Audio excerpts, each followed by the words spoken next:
one of my favorite humans who also happens to be my business coach and friend and now publishing client. I have Lianne Kim with me, the one and only today. Hi, Lianne. Hi, Sabrina. Thanks for having me. Oh, I'm so excited to have you. And thanks for, pivoting. Pivot has been like the word of 2020 and 2021. So it only makes sense that it's happening today. So today was supposed to be our Amazon launch, but technical difficulties, which I'm sure everyone has experienced in plentiful this year because of, everything that's going on in our current climate, tons of technical difficulties everywhere, printing issues, all the things, it's amazing how many industries are impacted by what's happening right now. But here we are, we pivot and we adapt and we adjust and we make it work. And that's what, as an entrepreneur, we have to do it all the time. As moms, we have to do it all the time. And as authors, we have to do it all the time. So thank you for making this work today. And I couldn't be more excited. We've actually been talking about having you on the show for, I don't know how long now. So it's great that it's happening today and it's going to be aired today. I love it. It's all happening in real time. I love it too. So thanks for that. And I'm just so excited to have you on and chat it through because I love asking authors about their process and, what's entailed behind the scenes. Because I think so many people see, ooh, it's so glamorous. You have a book and, that's it. It's a product and you're holding it in your hand. And of course it's beautiful. And of course it's perfect. But the process is the messy part that people don't see. So I'd love for you to share with us today a little bit about what that looked like for you. Yeah, I'd be so honored. And thank you again for having me on the show. I think this is the second time I've been on your podcast in as many years. So, and you do such a beautiful job at cultivating community and bringing people together that it's such a treat to come and speak to your people and share what I've learned. So, the process. So if it's okay, I'll take you back to sort of the decision to write the book. Can I start there? Yeah, please do. Okay. So, and since the conversation today is all about pivoting, it's perfect because I take us back to the time where that word went from just being a word to being like the word of the year. So it was probably about April, actually about a year ago now, April of 2020. And I had been sort of, we had all been by that point about a month or two into the pandemic. And so for me and my people that I coach, primarily moms, we were now a couple months into juggling, trying to run a business, trying to keep our sanity, having kids at home. For many of us, online learning was like kind of unstructured. So we're juggling all the things. And I sort of hit this moment of burnout where like the systems, I'm using air quotes here, that we had put into place were non-existent. We're just kind of like, fizzling and failing all around. And I felt this deep sense of like, just a deep sense of lack of joy and fulfillment in my own life, as I'm sure so many of us did. But it was kind of compounded by the fact that I coach women very much like me. So while I'm going through this, they're also going through this. And every coaching call I had for that first month or two of the pandemic was, I don't know if I can do this. I can't believe that this is how I'm spending my days. I feel like all my time is going to other people. And, basically all these conversations centered around not feeling lit up. And in fact, the thought of us feeling joyful at that time, and I would say for many of us still, it's like, it's so low on the priority list when you're just trying to get through the days and keep your family intact and, keep everyone healthy and happy and moving forward. And so that really struck me at that time, like the deep pain that people were feeling.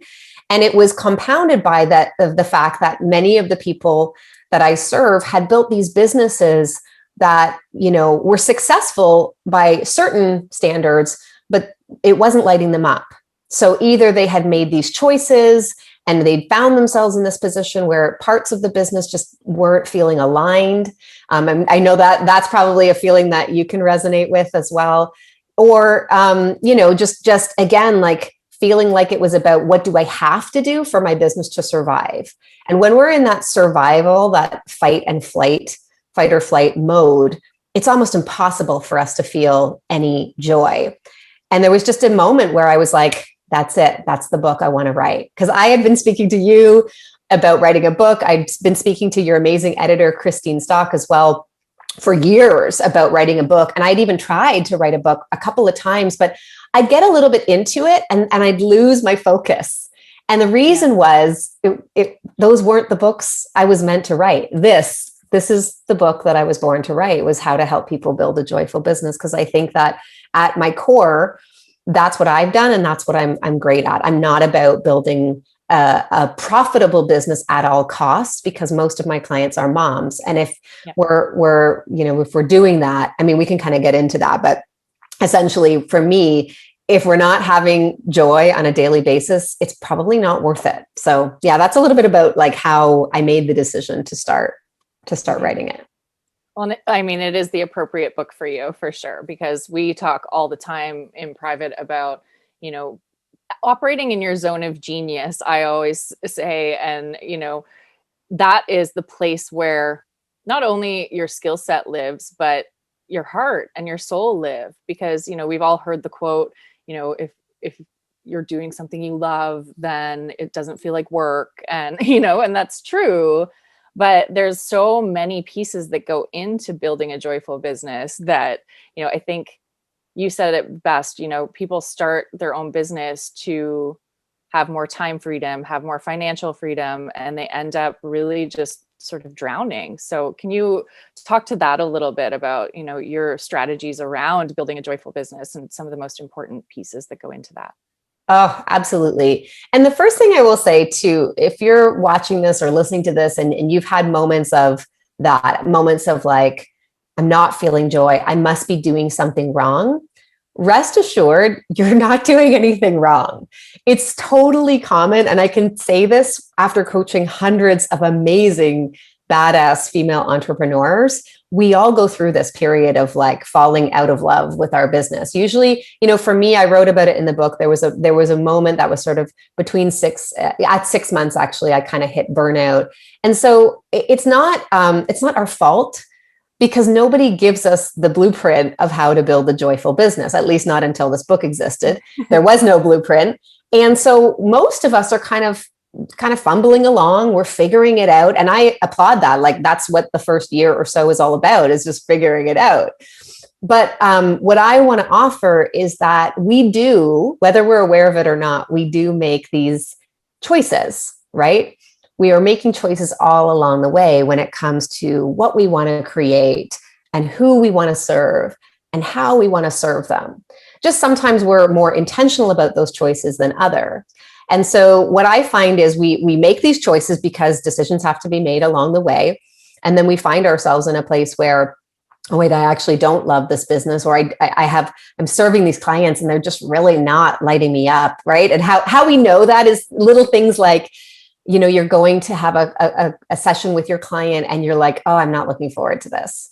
Or, worst case scenario, we're waking up in the morning and we're like, oh, we're dreading working in our business because we've made these choices. So some of the areas that I'll share, and they're literally the chapters in the book, some of the areas where I feel like we are making these choices that are not bringing us joy are our vision.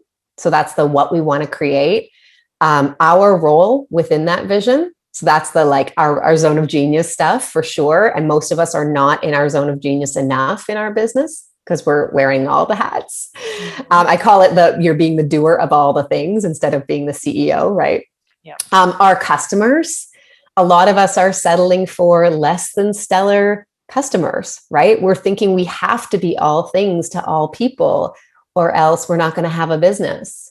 And then a big one for me is how we show up. Once we know who we want to serve, like truly at our core, it is how we show up and serve those people. So that's our marketing, our sales process. It's also the, little things that we take for granted, like the hours that we choose to work on our business.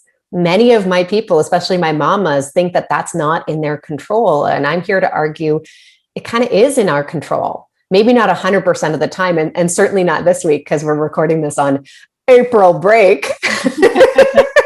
I use air quotes because who is actually having a break this week? That's what I would love to know. Yeah, Nobody I I mean, even know. totally.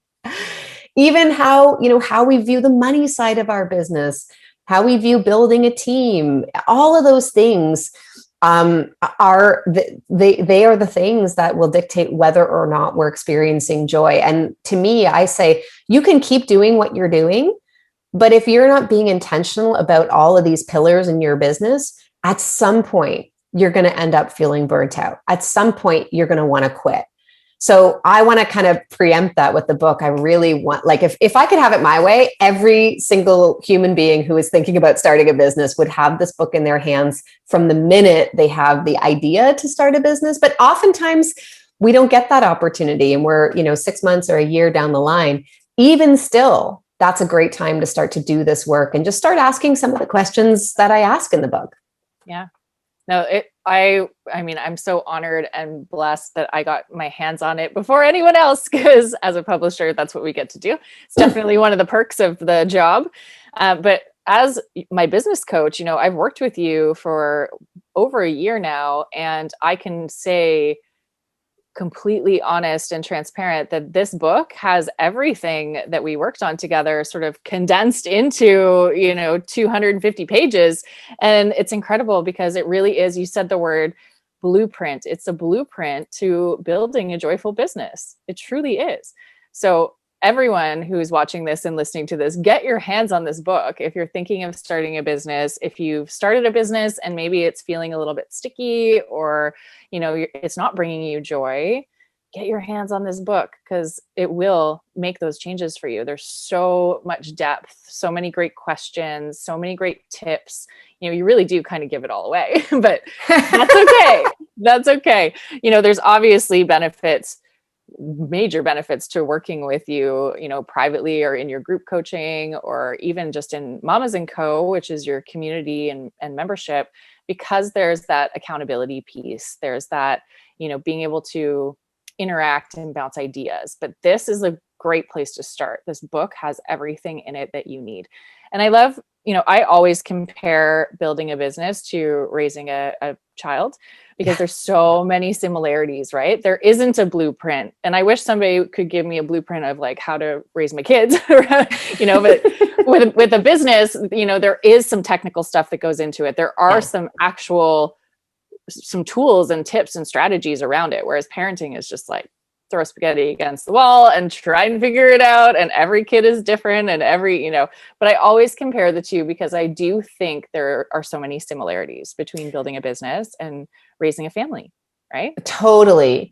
And you hit the nail on the head. It's like the Wild West, right? There's so many different ways to do it. There's so many different, people giving you advice along the way. And so, and you touched on something that I think is really important, is tools, right? Strategies, tangible strategies and tools that you can use. And some of the tools that I offer in the book may not be for you, but I work with a lot of people who come at their business from a place of passion, and maybe they're just really great at what they do, or they have a great idea. But I would say like less than 10% of those people have any sort of background in sales or marketing. And so that's why, or even anything to do with running a business, like, being a leader, hiring your team. I think about the money side of business, which is often very confusing for people because they just haven't done it before.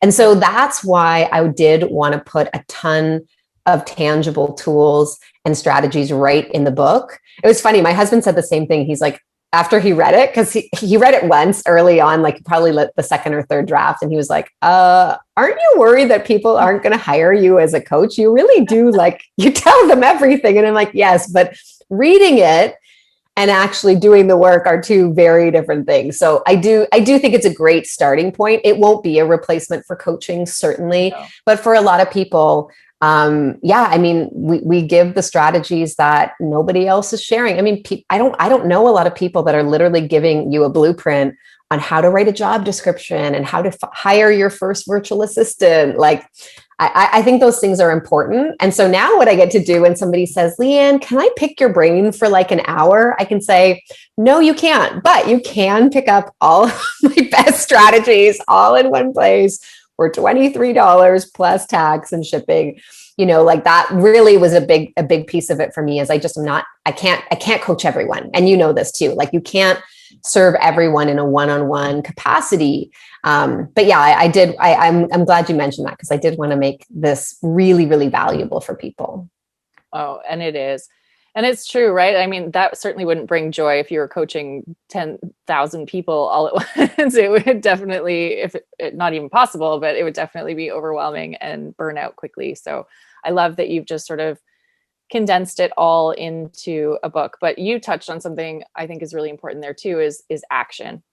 Because people can read the book, they can get the tools, they have the blueprint, but then what I've seen, in my previous coaching business and with a lot of, our community is, now they know what to do and then they stop. It's the same with writing a book, right? Most people get to that point where they're like, okay, yeah, I'm ready to write a book. And then they stop because it's overwhelming. The how is always the overwhelming part, right? Then maybe they nailed their why, they've nailed the what, but then it comes to the how and they internalize it and stop in their tracks. Can you talk a little bit to that, of how you advise people, like some advice that you give to your clients, maybe when it comes to that point of, action? Because I know you have a saying that you talk about all the time, and I think it'll really resonate with our people when they hear it. What saying is that? I have many. The progress over perfection. Oh yeah, I do think perfection is it's the block, right? It's often the block. Yeah. I was torn between, is she talking about that one, progress, not perfection, or done is better than perfect, which is another one I say all the time. But yeah, I mean, I think at our core, we are our own worst critic. And that is, again, it's not our fault. It's how our brains are programmed. Our brains are programmed to keep us safe. And in many cases, that's also keeping us small. And so it's not our fault that we want to make things perfect. That was also for many of us, that's how we were raised as children, and, to be good little girls and to be good students and to get the gold star. And I see it in my 9-year-old daughter too. Like, she really loves getting the gold star. And so did I when I was that age. But oftentimes it's that drive for things needing to be perfect that is what keeps us in a place of inaction. Right? We think we're moving forward because we're doing things like, well, let me just write one more draft. Let me just make this graphic even more pretty. Let me just ask the advice of 3 or 4 more people before I'm ready to do it. And so I'm such a big advocate for taking imperfect, messy action and just going for it anyway, especially when you're building a business.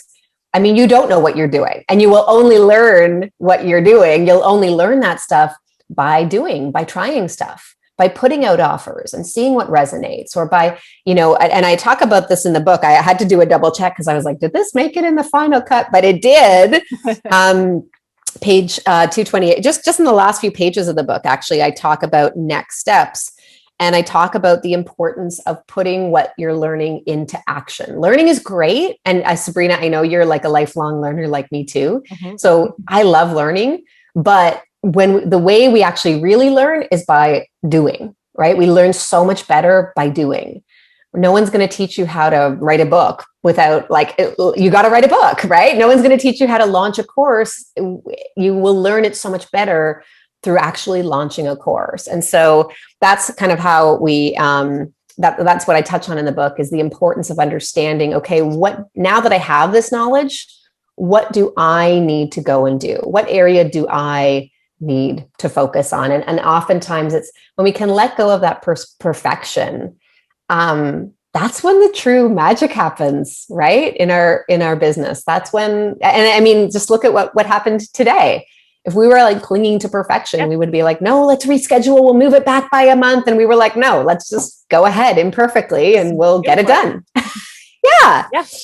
Well, and I love that about you. And that's exactly what today is about. It's about pivoting. It's about adapting. And, that's what these last 1.5 to 2 years have been about as well. So, if you're thinking of starting a business, even if you just have that little nudge, that little tiny, blip in your heart that's like, I really want to start a business and I want to do it joyfully, that I think is the key nugget. It's just don't worry about all the pieces. You just got to try. If I look back, reflecting on, the past few years since I incorporated my business, so 3 years ago, the amount of things I did, when I met you and started working with you as a business coach, I had all of the ideas. I remember you, forcing me. Force sounds really aggressive, but you were like, no, you need to. What are the 3 top things? What are the 3 things that you do? Because right now you're labeling like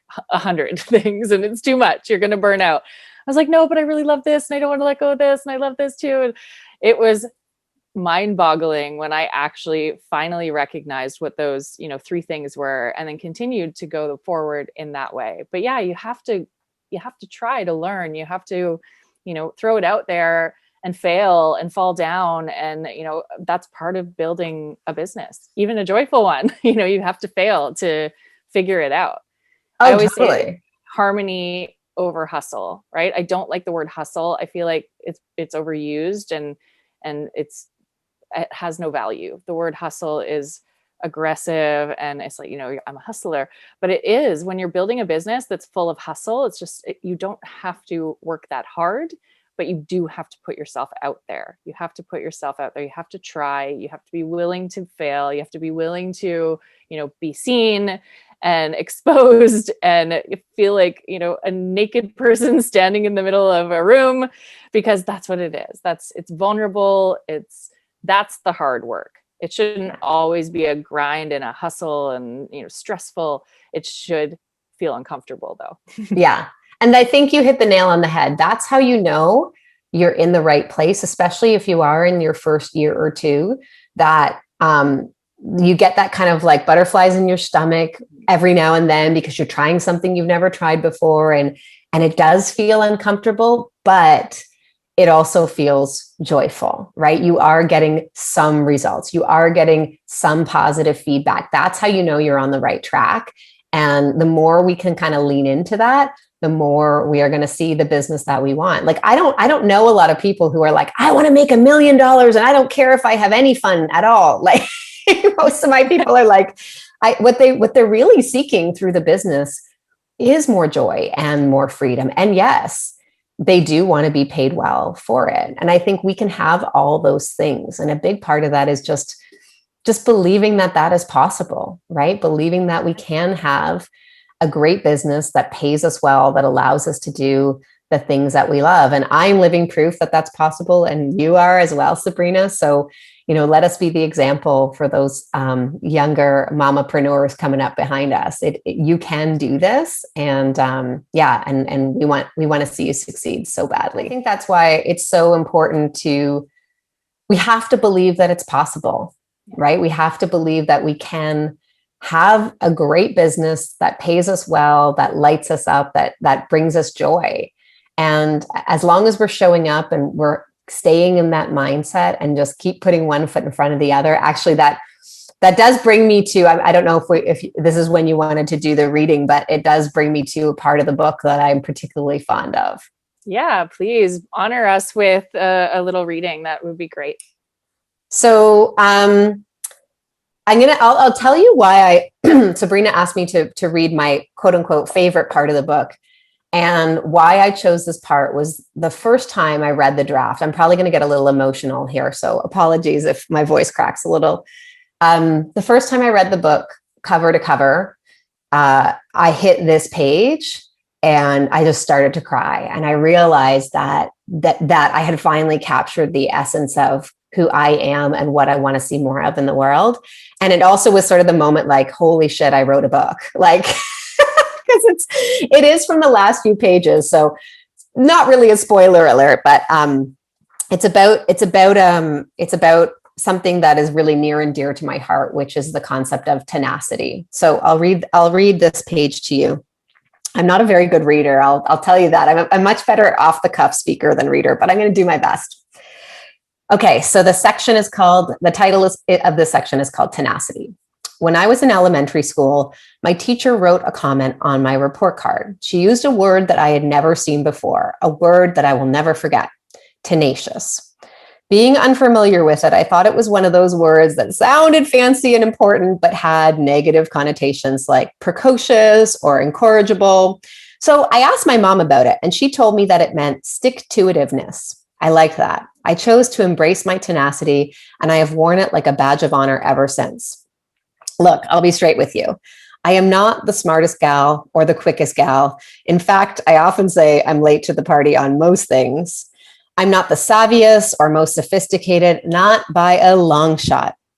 The truth is, I'm not special in any way except for one. I simply don't quit. Long after people have told me something is a dumb idea that's never going to work, long after others have given up, I keep going. That's not to say I don't get knocked down. I do. And it's not to say I haven't lost my way a few times, but I always find my way back. Yeah, that always makes me cry a little bit. I love it. And tenacious, you are my friend. And it's so beautiful. Thank you for sharing that. You know, it's such an important thing. I had a mentor once tell me, you know, the only way to fail is to quit. And that always stuck with me too, because it's so true. I mean, failure is inevitable if you view failure as, you know, falling down, and it's an option. You have the choice to get back up. We always have the choice to get back up and keep going, keep moving forward, you know, keep pivoting, keep adapting, keep changing, and, you know, cutting away the pieces that no longer serve you and replacing them with, you know, things that bring you more joy. And that's what this whole book is about. That's what all of this, building a business, the coaching industry, everything, like that's the gold nugget, right? Is tenacity. So I love that you share that. And I also really loved that part of the book too. I mean, there's so much gold. I was wondering how you were going to choose your favorite part, because I couldn't. I'm like, maybe this part, maybe this part, maybe this part. There's like 2,000 parts that are amazing. The whole book is just great. So I'd love for you to share, you know, just a little bit more about, you know, from a vulnerable place, you know, writing a book. I know it's an extremely cathartic experience. You know, there's a lot of healing that goes into it, and, you know, all personal stories. And your book is a beautiful combination of, you know, personal stories, experiences that you've had as a coach and as a business owner.